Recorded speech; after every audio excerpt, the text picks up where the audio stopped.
Police সদর দপ্তরের AIG Inamul হক সাগর জানিয়েছেন, শেখ হাসিনার বিরুদ্ধে রেড নোটিশ জারির বিষয়টি প্রক্রিয়াধীন রয়েছে। তিনি বলেন, আন্তর্জাতিক অপরাধ ট্রাইব্যুনাল থেকে নির্দেশনা পেয়ে আমরা আগেই আন্তর্জাতিক পুলিশি সংস্থা ইন্টারপোলের কাছে রেড নোটিশ জারির অনুরোধ জানিয়ে বিস্তারিত তথ্য পাঠিয়েছি।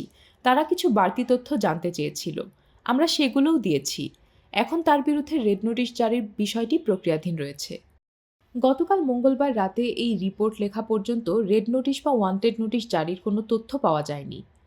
এদিকে মঙ্গলবার আইন, বিচার ও সংসদ বিষয়ক মন্ত্রণালয়ে আয়োজিত সংবাদ সম্মেলনে আইন উপদেষ্টা ডক্টর আসিফ নজরুল বলেন, শেখ হাসিনাকে প্রত্যর্পণের জন্য ভারতকে চিঠি পাঠানো হয়েছে। ভারত প্রত্যর্পণ না করলে প্রত্যর্পণ চুক্তির সুস্পষ্ট লঙ্ঘন হবে। সে ব্যাপারে পদক্ষেপ কী হবে তা পররাষ্ট্র মন্ত্রণালয়ের মাধ্যমে নির্ধারণ করা হবে। আসিফ নজরুল আরও বলেন, ইন্টারপোলের মাধ্যমে রেড অ্যালার্ট জারি করার ব্যবস্থা হয়েছে। আরও কিছু করণীয় থাকলে করা হবে।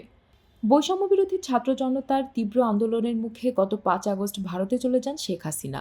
এরপর থেকে তিনি সেখানেই অবস্থান করছেন।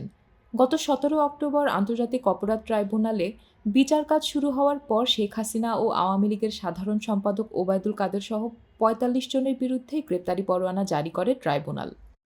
১৮ নভেম্বরের মধ্যে শেখ হাসিনা সহ পলাতকদের আদালতে হাজির করার নির্দেশ দেওয়া হয়।